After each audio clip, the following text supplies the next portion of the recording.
আসসালামু আলাইকুম প্রিয় শিক্ষার্থীরা, কেমন আছো? আশা করি ভালো আছো। আমি আজ তোমাদের মধ্যে দশম শ্রেণীর কৃষি শিক্ষার প্রথম অধ্যায়ের কৃষি প্রযুক্তি এগ্রিকালচার টেকনোলজি সম্পর্কে যে একটি টিপস তোমাদের জন্য নিয়ে হাজির হয়েছি। আশা করি উদ্দীপকটা দেখে বা মনোযোগ সহকারে যদি তোমরা দেখো তাহলে তোমরা উপকৃত হবে। প্রিয় শিক্ষার্থীরা, আমি দুইটা বন্ধুর মধ্যে বা দুইটা কৃষকের মধ্যে একটা জমিতে কি ফসল ফলাইতে যাব বা ফসল ফলাইতে গেলে আর্দ্রতা, বীজের যে আর্দ্রতা সম্পর্কে তোমাদের ধারণা আছে? আর্দ্রতা আসলে কি? বীজের মধ্যে পানি, বীজের পানি, তো পানিটা যদি থাকে, বেশি পরিমাণ থাকে, তাহলে সে বীজ ভালো থাকে না।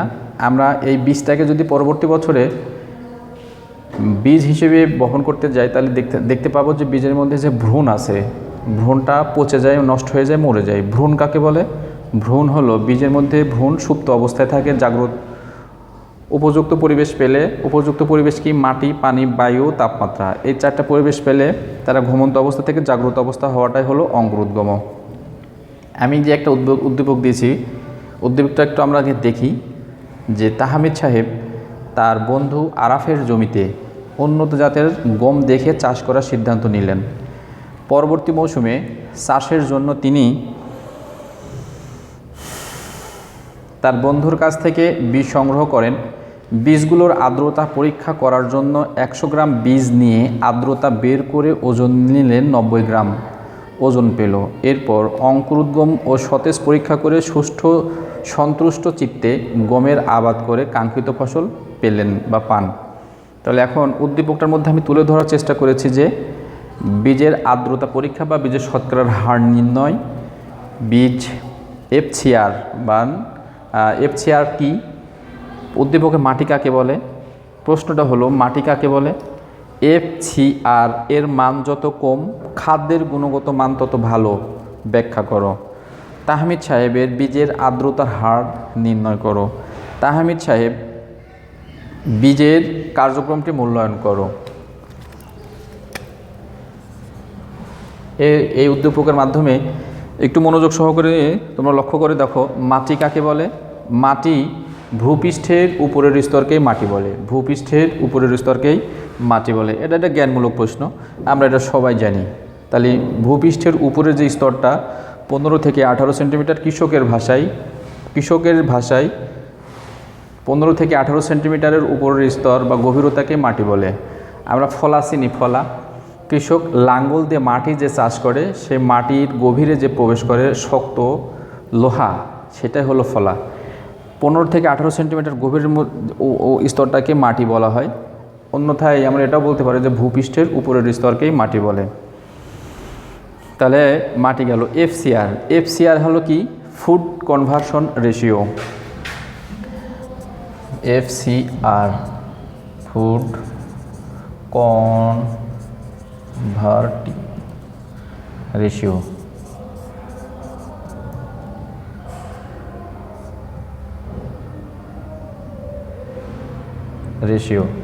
ফুড কনভার্সন রেশিও, এটা হলো খাদ্যের একটা ইম্পর্ট্যান্ট ফ্যাক্টর। খাদ্যের গুণগত মান যত কম, খাদ্যের গুণগত মান তত ভালো। একটি পুকুরে আমরা লক্ষ্য করে দেখব যে একটি পুকুরে সম্পূরক খাদ্য প্রদানে যখন মাছ উৎপাদন করা হয়, তখন খাদ্যে কি পরিমাণ মাছ দ্বারা খাচ্ছে বা ব্যবহৃত হচ্ছে, বা মাছ কী পরিমাণ উৎপাদন হচ্ছে, এবং তা কী পরিমাণ মাছ কম খাওয়ার দিয়ে মাছ যদি বেশি পরিমাণ, এক কথায় কম খাওয়ার দিয়ে মাছ বেশি পরিমাণে বাড়বে, এটাই হলো কম খাদ্যের গুণগত মান। আর সম্পূরক খাদ্য কাকে বলে? যে খাদ্য পুকুরে বাহির থেকে যে খাদ্য পুকুরে সরবরাহ করা হয় তাকে সম্পূরক খাদ্য বলে। প্রাকৃতিক খাদ্য পাশাপাশি পুকুরের এমনি যে সকল খাবার এমনি উৎপন্ন হয় তাকে প্রাকৃতিক খাদ্য বলে।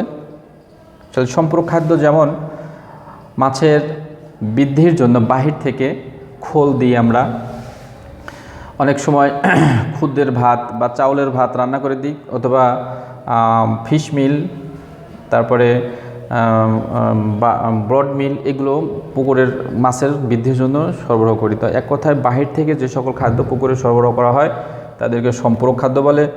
আর প্রাকৃতিক খাদ্য হলো পুকুরে এমনি এমনি যে সকল খাদ্য এমনি এমনি হয়, যেমন খদ্দেপানা, টেপাপোনা, জোলা, কলমিলতা, হেলেঞ্চা ইত্যাদি, এগুলো এমনি এমনি পুকুর হয়ে থাকে, এগুলো হলো প্রাকৃতিক খাদ্য। তাহলে কম খাদ্য দিয়ে যদি বেশি পরিমাণে মাছ উৎপন্ন হয় বা মাছ ভালো বাড়ে, তাহলে বুঝতে হবে যে এফসি আর ফুড কনভার্সন রেশিওটা কি, গুণগত মান ভালো হলো খাদ্য গুণগত মান তত ভালো হবে। এটাই বোঝাতে চেয়েছি।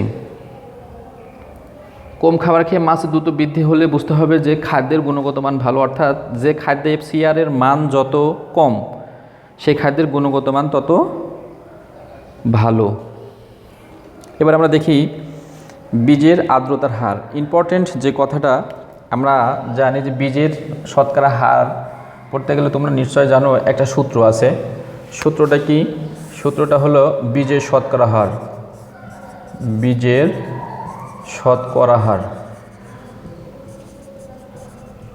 ইজিক্যাল টু আমরা লিখতে পারি নমুনা বীজের ওজন,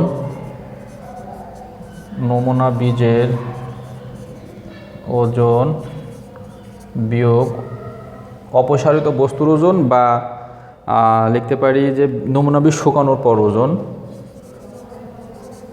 নমুনা বীজ শুকানো পর ওজন ডিভাইডেড বাই নমুনা বীজের ওজন।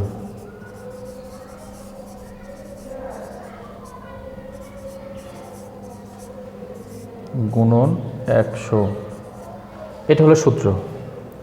আমরা সবাই এটা সূত্রটাকে মুখস্থ করে ফেলবো এবং সবারই এটা মুখস্থ আছে আশা করি। বীজের শতকরা হার বের করতে গেলে কী করতে হয়? নমুনা বীজের ওজন বিয়োগ নমুনা বীজ শুকানোর পর ওজন ইজ ডিভাইডেড বাই নমুনা বীজের ওজন গুণন 100। তাহলে আমরা এখানে বীজ নিয়েছি কত গ্রাম? 100 গ্রাম। 100 গ্রাম বিয়োগ শুকানোর পর বীজ হয়েছে কতটুকু? 90 গ্রাম। নমুনা বীজ কত? 100 গ্রাম গুণন 100 সমান সমান 100 থেকে 90 বিয়োগ করলে হয় 10। নমুনা বীজের গুণন 100, 100 কাটা সমান সমান 10%। তাহলে নমুনা বীজের শতকরা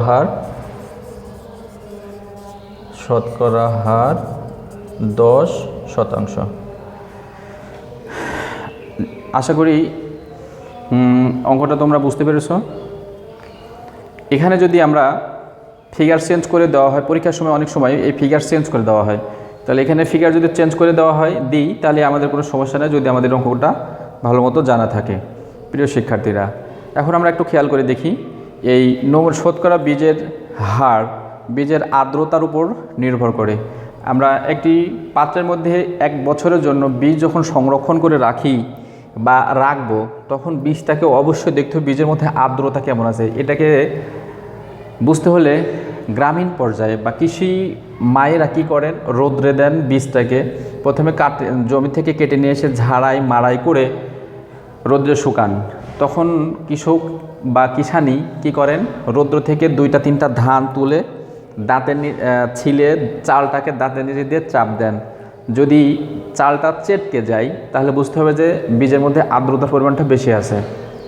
আর যদি চাপ দেওয়ার পরে কট শব্দ হয় বা কট করে চাউলটা যদি ভেঙে যায় তাহলে বুঝতে হবে যে বীজের মধ্যে আর্দ্রতা কমে গেছে, বা 12% বা তার কাছাকাছি বা 12%-এর নিচে আর্দ্রতা আছে। এই বীজটাকে সংরক্ষণ করা যায় বা করলে পরবর্তী 1 বছর পরে এই বীজটাকে কি করা যাবে? 1 বছর পরে জমিতে বপন করলে আশানুরূপ অঙ্কুরোদ্গম হবে। এখানে আমার একটা প্রশ্ন আসলো যে অঙ্কুরোদ্গম আবার কাকে বলে? অঙ্কুরোদ্গম হলো বীজের মধ্যে ভ্রূণ সুপ্ত অবস্থায় থাকে। উপযুক্ত পরিবেশ 4টা: মাটি, পানি, বায়ু, তাপমাত্রা। এই 4টা পরিবেশ যদি পাই তাহলে বীজের মধ্যে ঘুমন্ত অবস্থা থেকে বীজ জাগ্রত অবস্থা হবে। এই ঘুমন্ত অবস্থা থেকে জাগ্রত অবস্থাটাকেই বলা হবে অঙ্কুরোদ্গম। আশা করি বুঝতে পারছো।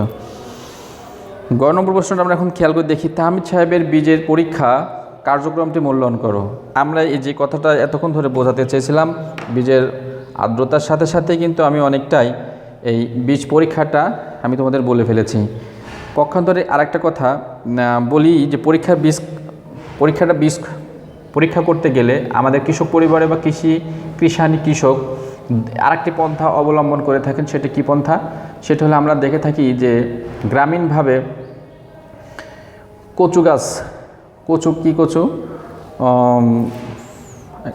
কচুর একটা ডগা, এটা কলার ডগা হয়, আবার মানকচুর ডগাটা অনেক বড় হয়, এই এত বড় ডগাটা কেটে নিয়ে এসে পরিষ্কার করে মাঝখান দিয়ে ফেড়ে 10টা বীজ 15টা বীজ সুন্দরভাবে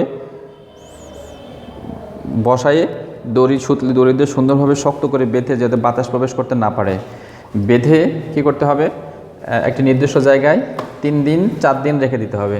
3-4 দিন রেখে দেওয়ার পর দেখা যাবে এটাকে খুলে আলগা করে আমরা যদি দেখি, তাহলে দেখা যাবে যে 10টা বীজের মধ্যে 10টা বীজ অঙ্কুরোদ্গম হয়েছে, তাহলে বুঝতে হবে যে বীজ 100% ভালো।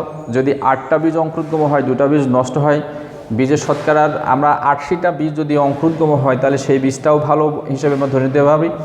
যদি বীজ আমরা দেখার পরে যদি দেখি 5টা বীজ অঙ্কুরোদ্গম হয়েছে, 5টা বীজ অঙ্কুরোদ্গম হয়নি, তাহলে বুঝতে হবে যে এই বীজটাকে যদি মাটিতে বপন করি, তাহলে এই বীজটার বীজ বেশি পরিমাণে জমিতে বপন করতে হবে। তাহলে বীজ বেশি পরিমাণে বপন করতে গেলে কি হবে, আমি আর্থিকভাবে ক্ষতিগ্রস্ত হব, আমার টাকা পরিমাণ বেশি লাগবে। অতএব এই বীজ হিসেবে বপন না করাটাই ভালো। কি করতে হবে, এটা হয় খাওয়ার জন্য সংগ্রহ রেখে দিতে হবে, আর না হলে বাজারে বিক্রি করে দিয়ে এই টাকার সমমূল্যে নতুন বীজ, ভালো বীজ নিয়ে এসে জমিতে বপন করতে হবে। আশা করি আমি এই বীজ পরীক্ষাটা তোমাদের হাতে কলমের মধ্যে যদি দেখাতে পারতাম তাহলে আর একটু ভালো হতো।